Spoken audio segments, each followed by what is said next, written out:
Welcome back to our weekly edition of Illinois Lawmakers. I'm Jack Titchener along with Jerry Nowicki, Editor-in-Chief for Capital News Illinois. Jerry, good to have you back on the show. Good to be back. We're less than a week and a half away from the General Assembly's scheduled adjournment on May 31st. Lots to be decided at this point. The budget, of course, is the biggest item that remains to be settled. And what are you hearing from your sources about where things stand behind the scenes? Yeah, you know, as we sit here, it's sort of just watching what the federal government is doing, watching the prospects of President Trump's budget bill and just what they're calling the big, beautiful bill, and just sort of taking in the level of cuts that'll happen to Medicaid, and as a state reacting to that and just kind of acting with the information that's available right now. As things stand now, of course, some of these issues, we may not know the answers to them for weeks, if not months to come. So is it likely lawmakers are going to basically sit down with the revenues that they know that they have in hand, and it looks like that's somewhere between $54 and $55 billion, and basically pass a budget and then take a look and wait and see what happens? Yeah, I think there's always the possibility that they come back to sort of tweak the baseline budget numbers. I think you can get a pretty good sense of the general revenue in terms of what's going to be available for certain things, but it's Medicaid that's really going to have a wrench thrown into it should this congressional bill become law. Yeah, the latest figures I've seen from the Congressional Budget Office say somewhere around 500,000 Illinoisans might lose Medicaid coverage, and there's no way that the state can actually, this state or any other state, can actually make up that kind of money because of the kinds of taxes you'd have to raise. Right, and I mean that type of thing makes hospital care more expensive. The costs are just sort of shifted into people with insurance and whatever else. Mass transit reform also remains to be done. We've heard a bit in the interviews that have been leading up to our conversation this morning. What is your biggest takeaway? They say they're getting very close to consensus, but there's so many moving parts to this issue. Sure, there's somewhere between $750 and $800 million fiscal cliff that the transit agencies have been talking about for some time. So I think it sounds like they're close on governance reform. There might be just a bit of specifics to iron out, but you know, that type of money, it's hard for lawmakers at any time to talk about raising taxes, but who knows what type of tax proposals will crop up to sort of cover that gap, if at all. Is this the bill? This kind of bill going to have to be carried over the finish line with the Democratic supermajorities? Will Republicans actually have a dog in this fight? It's a good question. You know, usually these things end up passing with Democrats' support only, especially if there's going to be new taxes involved to pay for it. I think what you'll hear is a lot of Republicans calling it, quote unquote, a Chicago bailout. And we'll just have to wait and see, the language of the actual bill. Is it likely to get done by May 31st, or is it going to drag out sometime? That's a great question. I don't think I have a great answer to it at this point. You've been covering some other issues, of course, that have been passing here in the last few days. There was a bill that passed on forever chemicals. It's a ban. Tell us more about that. Yeah, just phasing it out from firefighter equipment. The firefighter unions and advocacy groups are big on supporting it because they say this equipment that's designed to protect is actually endangering people.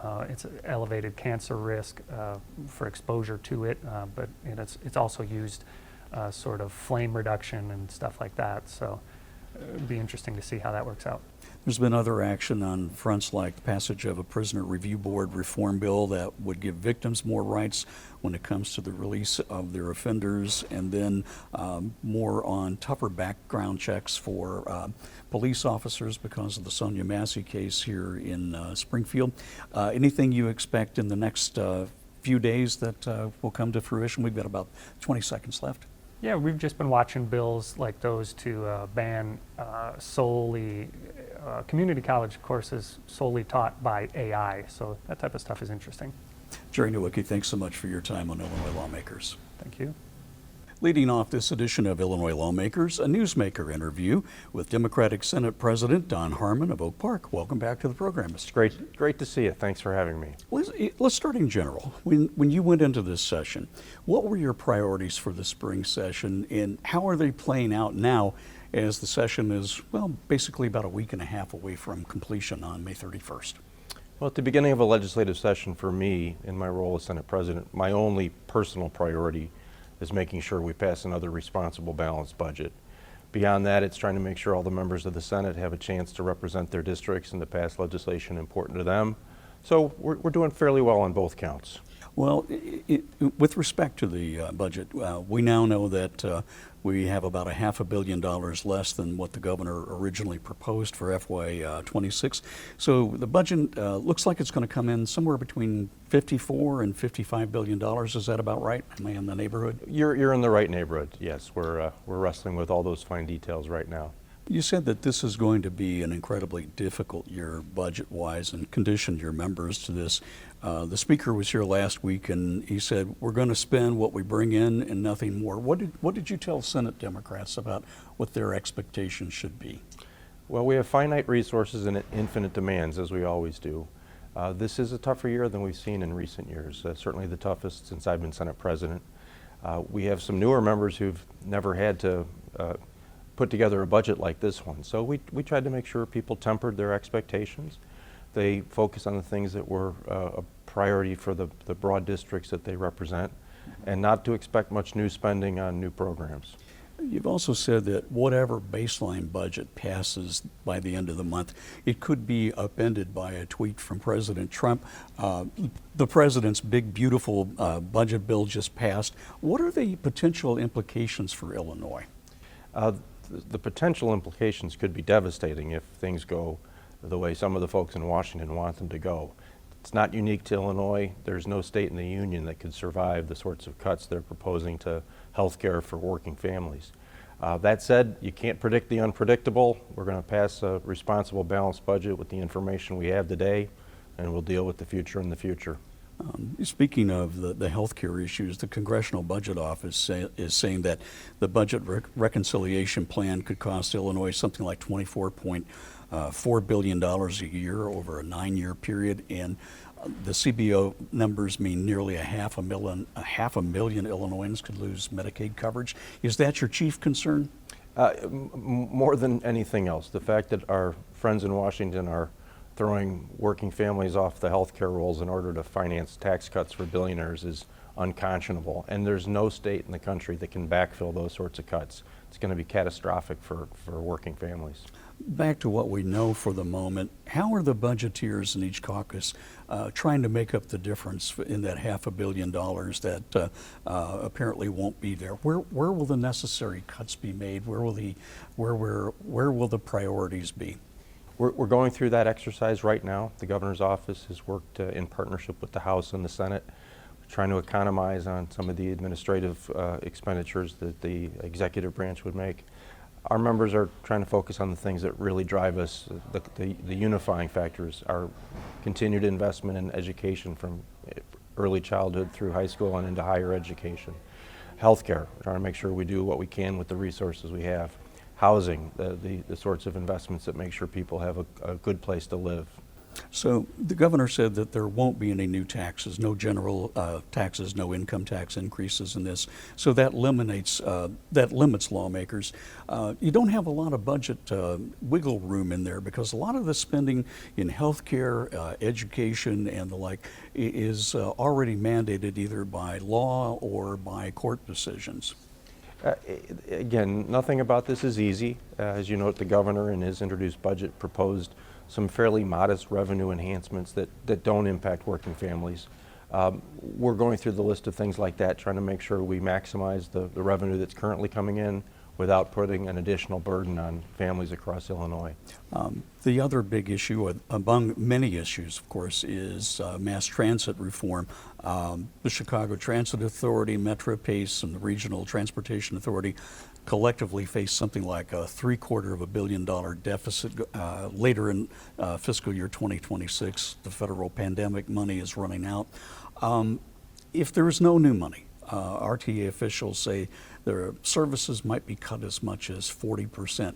What are your goals for transit reform as we wind up the session? My goals are simple. We need to make sure that there are reforms to the system that are rider focused. I'm agnostic on governance. People can fight over who's on what board. I'm focused on the rider. If we're going to put more money into the system, we should be building the transit system for 2050, not trying to rebuild the one from 1975. People should be able to walk out their front door and get to where they're going, whether it's work or the school or the doctor's office, without knowing whether they were on a CTA bus, a PACE bus, a CTAL, a Metro train. It should be seamless to the rider. So you say, as far as governance goes, you're agnostic about that. Whatever lawmakers come up with in the next few weeks will be fine by you? It needs to be responsible, obviously, but it needs to be focused on driving that rider-focused reform. How do you make sure you have one fare card? How do you make sure the schedules line up? How do you make sure that I don't have to worry whether I'm getting on a CTA bus or a PACE bus? How do you pay for it, though, in the end? There's some different ideas going around as far as delivery taxes, all kinds of things like that, maybe toll increases. Do you have any thoughts on how the money should be made up? There's a whole menu being talked about right now. My idea would be, and I think it's consistent with others, is focus on the transit system. Who's using the roads instead of taking the public transportation system? How do we make sure the users finance it? Another big issue, of course, to this session has to do with changes to Illinois pension law. Trying to bring Illinois pension systems back into compliance with Social Security by improving benefits for employees who were hired for the state since 2011 in what's called Tier 2. How much progress has been made in that respect, Mr. President?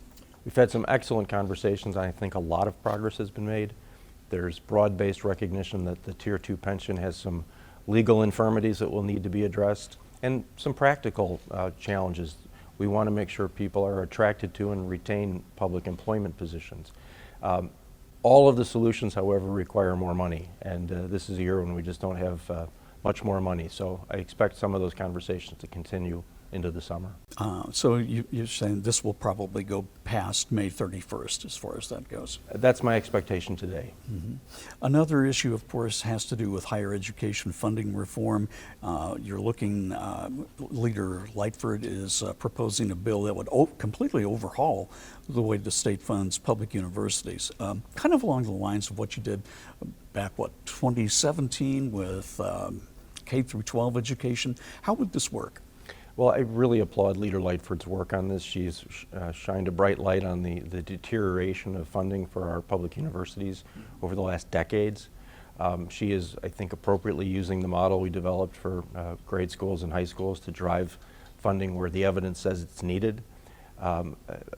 Incredibly grateful for that work. Again, it's a solution that requires more money. Even if we are to pass that framework this year, I don't see the requisite amount of money being driven into higher education funding formulas to achieve the outcome this year.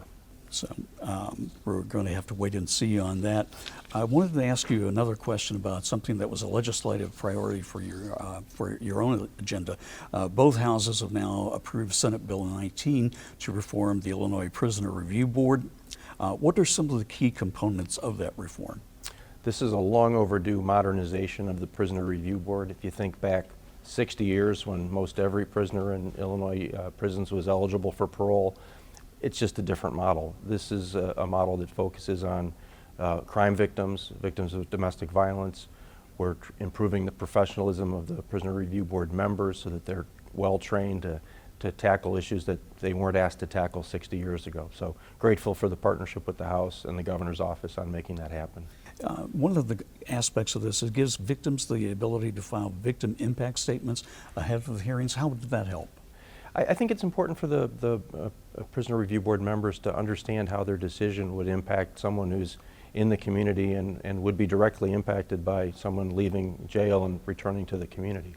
There's also the creation of an Office of Director of Victim and Witness Services. What would the components of that be? Again, we're thinking about this differently than we did 60 years ago. If you imagine your standard issue prison movie when the prisoner comes before the parole board, they weren't asking what the impact on victims was. They weren't asking what's going to happen to the family members when people are released. We're trying to think of this holistically and give the PRB members the training they need to make smart decisions in the 21st century. There's also a change in the qualifications for review board members. Indeed, we wanted to make sure we were taking the best of the cross-section. It's not just retired law enforcement officers. We want judges and social workers and people with expertise in domestic violence to be opining on the best course of action. Senate President Don Harmon, we covered a lot of ground. Thanks We did. very much for your time, sir. Thanks, Jack. Great to see you. You too. Up next on Illinois Lawmakers, Republican Senator Chapin Rose of Mahomet. Senator Rose is the Senate Republicans' chief budget negotiator in Springfield, or what we call a budgeteer. Good to have you back on the Thanks, program, Jack. sir. Appreciate it. Senate Republicans call for no new taxes and more transparency in the budget. When the governor rolled out his budget plan back in February. So what have you seen so far? Well, we still have more questions than answers, I can tell you that much. One of the biggest problems out here is what is your revenue estimate going to be? And you remember, Jack, the governor said the weekend before the election, November, we had a $3 billion budget hole. And then suddenly the day before his budget address, it was only $1 billion, right? So what's the real question? What's the real number out there? So thankfully we have other sources in the governor's office to give us some guidance. So, but whatever it is, it's not good. And you're looking at least $1 billion. We're also hearing, anecdotal evidence of other unpaid bills that aren't included in his spending package. So you're getting north of, $2 billion or so, depending on where you're at, and what ultimately passes. As you'll remember, he actually said he's going to cut some of the immigrant health care funding. Well, there are other caucuses here that I don't believe will ever let that happen, right? So that'll throw another $400 million, $350 million hole into the budget. So less than 10 days out, it's exactly where you'd expect to be. More questions than answers. Have Senate Republicans had a seat at the table in the budget negotiations this spring? We've been talking with our Senate Democratic counterparts, which is fairly normal. The Senate, frankly, is far more Democratic, small d, than the House is.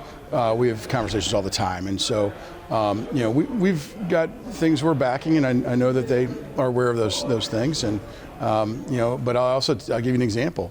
We think we need to do far better for our developmentally disabled in this state than Governor Pritzker has. Under his leadership, he's gone for 150% of minimum wage for frontline workers who bathe, toilet, feed our most vulnerable population, our developmentally disabled friends and neighbors. And, he's down under 150%. That's horrible. It's absolutely horrible. Democrats are sounding the alarm bell about President Trump's big, beautiful bill that just passed.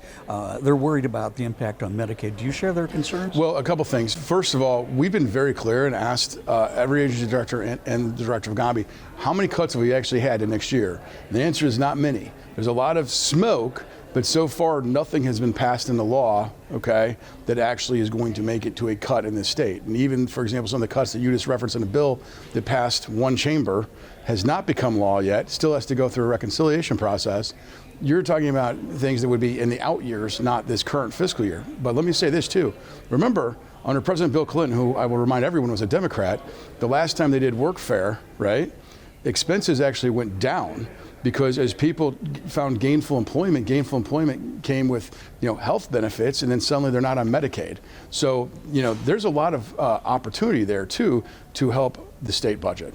In the last couple of minutes we have, I want to ask you about a bill that's been very important to you in the East Central and Central Illinois area, and that has to do with a bill to ban carbon sequestration in the Mahomet Aquifer. It's already passed the General Assembly. You've been working on that for the last couple of years. It's more than that, buddy. We've been working on Mahomet Aquifer protection for a long time.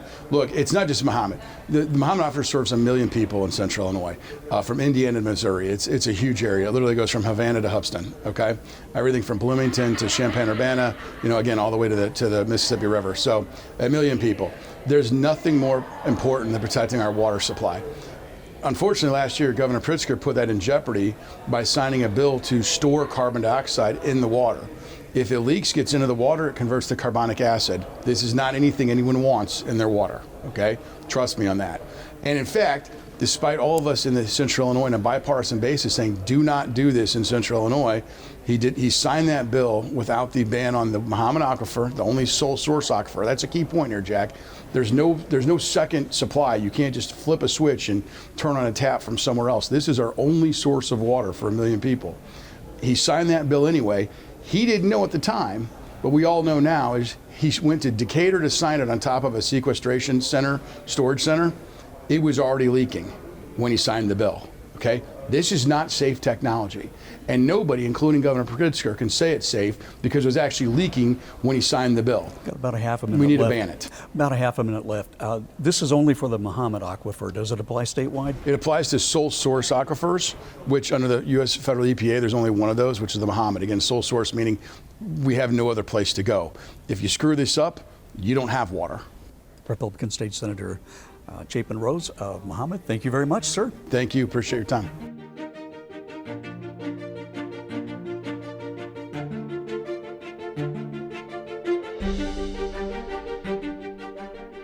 Mass transit reform is a key issue here at the Illinois State Capitol as lawmakers from both parties work to get their heads around how best to serve the needs of millions of riders who depend on mass transit in Chicago and the suburbs. And here for the latest on the issue is Democratic Assistant House Majority Leader Eva-Dina Delgado of Chicago.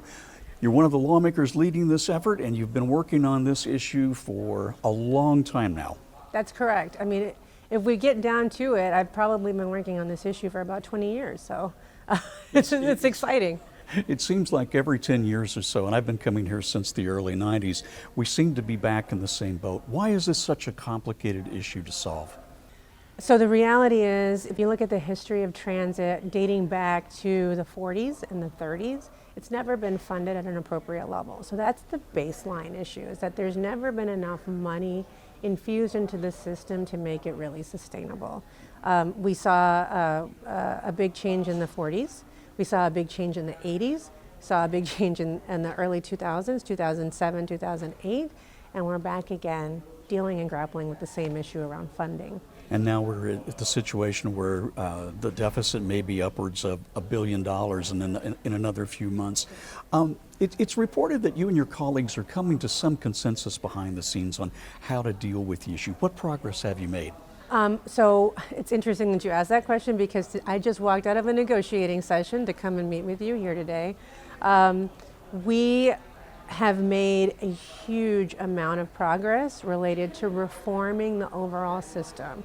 So looking at what is the best way to deliver transit to the region in northeastern Illinois to make sure that we're serving areas that currently don't feel like they're getting great transit service today. One idea that I've heard of is combining the governing boards of all the transit agencies and trying to give the regional transportation authority kind of an overarching authority to become something called the Metropolitan Mobility Authority. Yes, so that was the bill that I introduced last year and again this year, talking about doing a complete consolidation across all of the agencies. I think as we continue talking through what kind of reforms we need, there certainly has to be local input, there has to be local engagement, but there has to be a regional perspective. So rather than the suburbs and the cities fighting each other for limited resources, what we need to do is look at the system overall. People have changed their travel patterns. Folks are not always going from the suburbs into the city. That's not the way they move anymore. So we have to have an agency that can adapt to that. So how would something like the MMA actually work in practice? Because there are so many stakeholders in this issue from the city on out into the suburbs.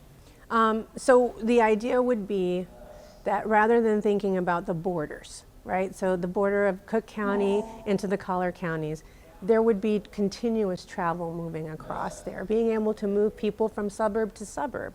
I think oftentimes that's forgotten because of the way our system has been constructed. So thinking about where population centers lie and then where job opportunities lie and making sure we're connecting those things. In talking with lawmakers over the past couple of months here at the Capitol, one thing comes clear: no blank checks without some kind of reform. And this reform has to be rider-based in nature. What does that mean to you? So the thing that I center in all of these conversations is, how are we helping the rider?